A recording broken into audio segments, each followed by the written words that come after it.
करता है लेकिन उसके मन को शांति मिलती है, आनंद मिलता है।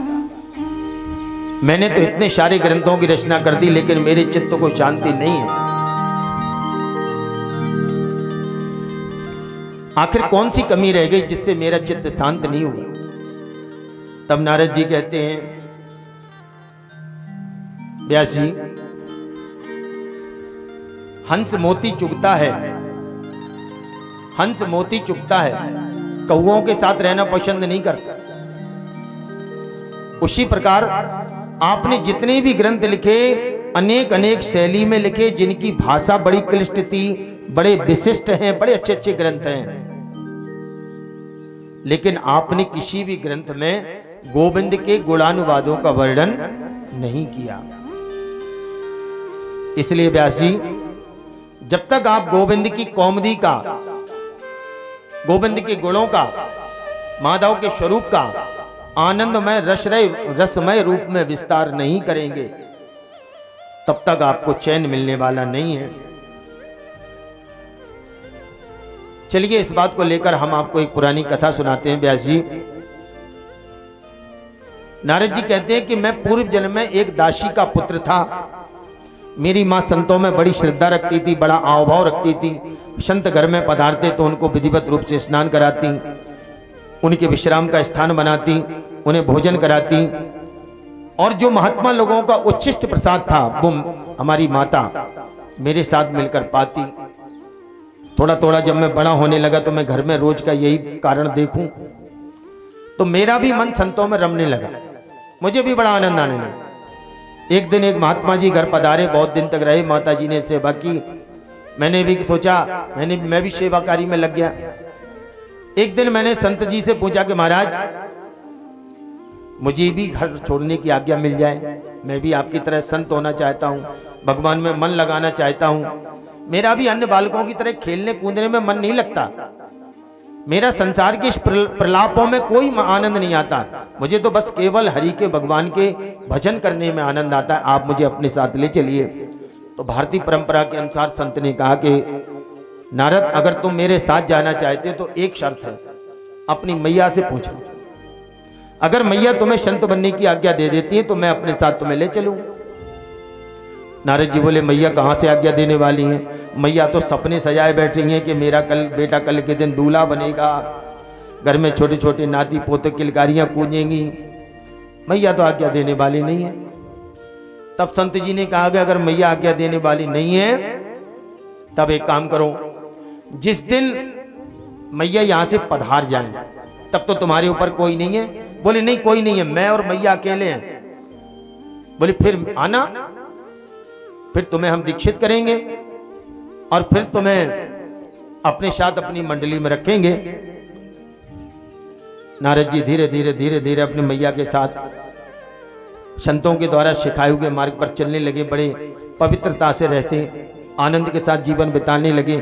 थोड़ा समय निकला कि एक दिन उनकी मैया गैया को दूने गई थी, जहां एक सांप के ऊपर मैया का पैर पड़ा और सांप ने पलटकर मैया को काट लिया।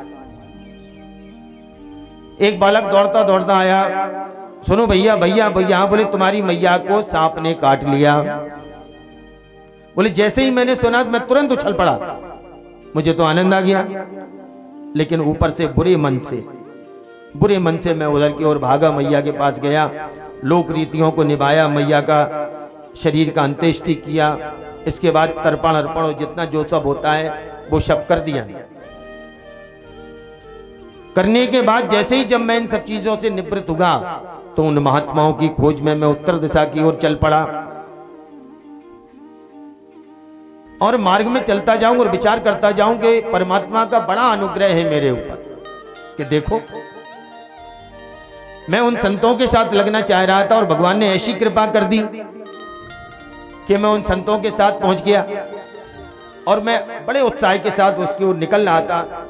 आगे चलकर मैंने जब सायंकाल होने वाली थी तो मैंने एक सरोवर देखा, उस सरोवर में जल पिया, स्नान किया और परिश्रम से थक गया था तो एक वृक्ष के नीचे मैं विश्राम करने लगा। विश्राम करने के उपरांत जैसे ही मैंने ध्यान किया, थोड़ी देर ही मेरा ध्यान लगा था कि अचानक भगवान की वो सांवली सलोनी मोहिनी मूर्ति मेरे हृदय में प्रकट हो। और जैसे ही भगवान की मनोहर मूर्ति मेरे हृदय में प्रकट हुई तो भैया मेरे आनंद का तो पारावार नहीं रहा। मैं तो बल्लियों उछलने लगा कि आज मुझे प्रभु प्राप्त हो गए, मुझे नारायण प्राप्त हो गए। और थोड़ी देर बाद देखते क्या है, वो मूर्ति हृदय से तिरोहित हो गई, समाप्त हो गई। मैं विचार करने लगा आखिर ऐसा क्यों होगा, बड़ा परेशान, बड़ा छटपटा रहा था। तब तक एक आकाशवाणी हुई। आकाशवाणी ने कहा कि अभी तुम परिपक्व नहीं हो, कच्चे घड़े हो, अब परिपक्व कषायाम, अभी तुम कच्चे घड़े हो, जब तक पक नहीं जाओगे तब तक मेरी छवि, पूर्ण छवि आपके हृदय में उत्पन्न नहीं होगी। पकने का मतलब भजन करना। और आकाशवाणी कहती है कि नारायण ने अपना ये थोड़ा सा स्वरूप, ये रूप सुधा की चटनी चटाई है तुम्हें, ताकि तुम्हें भविष्य में चल के ये ना लगे कि ऐसा कुछ होता नहीं है, मैं तो व्यर्थ में ही लगा रहता हूं। उस रूप रस और माधुरी की चटनी जो तुम्हें थोड़ी सी चटाई गई है, उसका तुमने स्वाद ले लिया। अब बस यही स्वाद को अगर बरकरार रखना चाहते हो तो नारायण का भजन करो। और बात मेरे जम गई तो व्यास जी, मैं बैठ गया, भगवान का भजन करने लगा। जो छटा मेरे हृदय में प्रकट हुई थी उसी आनंद में डूबा रहता। सृष्टि के महाप्रलय का समय आया, समुद्र ने अपनी सारी सीमाओं को लांघ दिया, महाप्रलय हुआ। परमात्मा ने इस पूरे संसार को अपने उदर में स्थित कर लिया। और जब सृष्टि का पुनः संचालन हुआ, नवीन सृष्टि बनी, तो श्रीमन नारायण ने मुझे स्वयं ब्रह्मा जी का बेटा बना के उत्पन्न किया। कहां ये दासी पुत्र नारद और कहां ब्रह्मा पुत्र नारद। मैं तो बड़ा खुश हुआ, बड़ा प्रसन्न हुआ, नाच नाच कर नारायण के गुणानुवादों को गाने लगा। जब मैं नाचता रहा, गाता रहा, तो एक दिन नारायण ने मुझे देख लिया और बड़े ही प्रयत्न के साथ श्रीमन नारायण ने मुझे अपनी एक वीणा प्रदान की। यहां लिखते हैं, ये केवल उन नारायण का प्रभाव है जिनके गुण गा गाकर मैं इस लोक में घूमता हूं, सारे लोकों में घूमता हूं, और इसी ने मुझे जगत पूज्य बनाया। देव दत्तमिवा देव दत्तमिवा वीणा देव दत्तमिवा वीणा देव दत्तमिवा वीणा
देवा प्रदायते वीणाम, स्वर ब्रह्म से ये विभूषित है। ये स्वर क्या है? संस्कृत में कहा गया कि स्वयं यो राजन्ते नादा इति स्वरा, अपने आप में जो प्रतिष्ठित है। हम लोग वर्णमालाएं पढ़ते हैं, हिंदी की, संस्कृत की, अंग्रेजी की। दो भेद होते हैं, एक स्वर एक व्यंजन। आ से लेकर आहा तक ये स्वर हम लोग को वर्णमाला में, का से लेकर आगे व्यंजन। स्वर क्या है? स्वयं यो राजन्ते, जो अपने आप में स्थित है। आ को बोलने के लिए हमें कोई दूसरे वर्ण की आवश्यकता नहीं है। लेकिन व्यंजन क्या है? जिन वर्णों को स्वर की मदद से बोला जाए वो होते हैं व्यंजन। जैसे का को आ की मदद से बोला गया, खा, गा, धा, अणा, ता, ता, दा। केवल स्वर हैं जो स्वतंत्र हैं।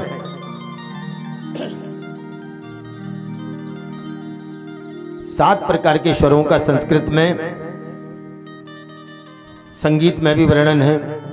इन सातों प्रकार के स्वरों की उत्पत्ति कहां से हुई? हम लोग जानते हैं कि संगीत में 7 प्रकार के स्वर हैं, सारे गामा पा धा नी। इन सब की उत्पत्ति कहां से हुई? शा का मतलब होता है षडज। तो शास्त्रों में लिखा है कि षडज बदेन मयूरोही। ये जो सा है, पहला सा षडज, ये मोर की आवाज से लिया गया है। ऋषभम चातको बदे, ये जो रा ऋषभ है, ये चातक पक्षी की ध्वनि है। अजा बदति गांधारम, ये जो गा स्वर है, ये बकरी की आवाज से लिया गया। क्रौंचो बदति मध्यमा, ये जो 5वां स्वर है, मां, चौथा स्वर है ये जो मां, ये क्रौंच पक्षी की आवाज से लिया गया है। पुष्प साधारणे काले कोकिला पंचमम बदे, ये 5वां स्वर पा है, ये कोयल की ध्वनि से लिया गया है। दरदुरो धैवतम, दरदुर का मतलब मेढक, ये जो धा है ये मेढक की ध्वनि से लिया गया है। निषादम च बदेत गजा, और अंतिम स्वर जो नी यानी कि निषाद है, ये हाथी की आवाज से लिया गया। तो प्रकृति में ऋषियों ने और संगीतकारों ने मिलकर, या ऐसे संगीतकारों ने जो ऋषि थे, या ऐसे ऋषि जो संगीतकार थे, इन्होंने प्रकृति की ही आवाजों को, विभिन्न पशु पक्षियों की आवाजों को 7 स्वरों में बांधा, और उसी 7 स्वर का आनंद हम लोग प्राप्त करते हैं। अब तो भगवान, जैसे ही व्यास जी को पता चला कि मेरे जीवन में ये कमी रह गई, तुरंत व्यास जी ने निश्चय किया, सरस्वती नदी में जाकर स्नान किया, शाम्या प्रयास आश्रम की ओर प्रस्थान किया, वहां विराजमान हो गए। हृदय में भागवत की भागीरथी ओतप्रोत हो गई, बहने लगी, गोविंद के गुणानुवाद गाने लगी। व्यास जी गाते गए, गणेश जी महाराज लिखते गए,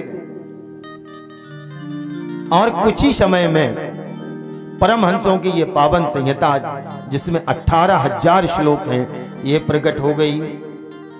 अब मन में विचार आया कि परमहंसों की इस पावन संहिता को मैंने लिख तो दिया है, अब इसको खिलाया किसे जाए, इसे परोसा किसे जाए। तो सबसे पहले कौन याद आया? अपना पुत्र याद आया कि मेरे एक पुत्र है, और ये पुत्र बड़ा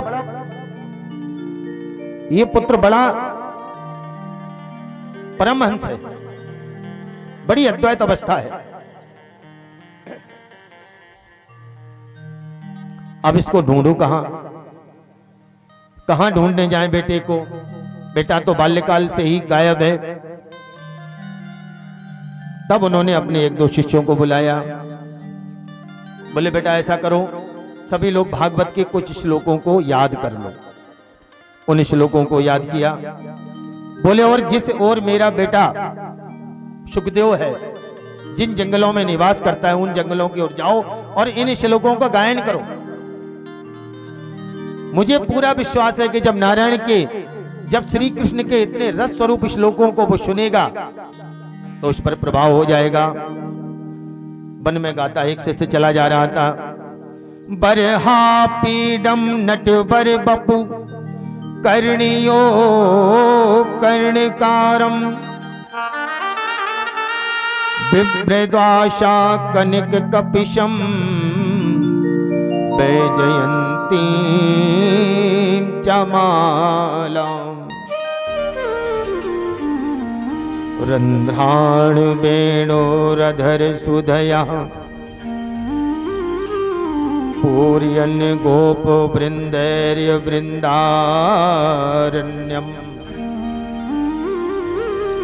स्वपद रमणम प्राविशत गीत कीर्ति। तात्पर्यार्थ क्या है? मोरपंख धारण किए हुए माधव